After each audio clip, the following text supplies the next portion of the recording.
ലോക്സഭാ തെരഞ്ഞെടുപ്പ് ഫലം പുറത്തു വന്നതോടെ സമസ്ത നേതൃത്വം മൂക്കുകുത്തി വീണു എന്ന് പറഞ്ഞാൽ അത് അതിശയോക്തിയാവില്ല. സമസ്തയും മുസ്ലിം ലീഗും തമ്മിലുള്ള പോര് കഴിഞ്ഞ കുറേ നാളുകളായി കേരളം കണ്ടുകൊണ്ടിരിക്കുകയായിരുന്നു. ഏറ്റവും ഒടുവിൽ ലോക്സഭാ തെരഞ്ഞെടുപ്പ് ഫലം പുറത്തു വന്നതോടെ സമസ്ത നേതൃത്വം ശരിക്കും മൂക്കുകുത്തി വീണിരിക്കുകയാണ്. തെരഞ്ഞെടുപ്പിൽ മുസ്ലിം ലീഗിനെ ഒരു പാഠം പഠിപ്പിക്കുമെന്ന നിലപാടിലായിരുന്നു സമസ്തയിലെ ഒരു വിഭാഗം.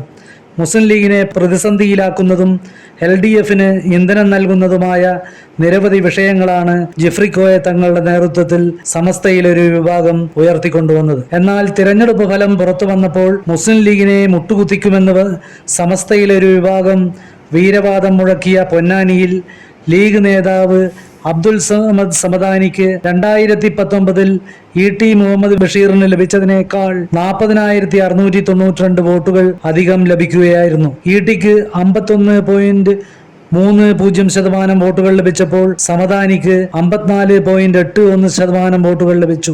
മലപ്പുറത്ത് 2015 PK കുഞ്ഞാലിക്കുട്ടി മത്സരിച്ചപ്പോൾ പോലും 57.01% വോട്ടുകളാണ് ലഭിച്ചത്. എന്നാൽ ഇത്തവണ കുഞ്ഞാലിക്കുട്ടിക്ക് ലഭിച്ചതിനേക്കാൾ 74,133 വോട്ടുകൾ ET അധികം നേടി.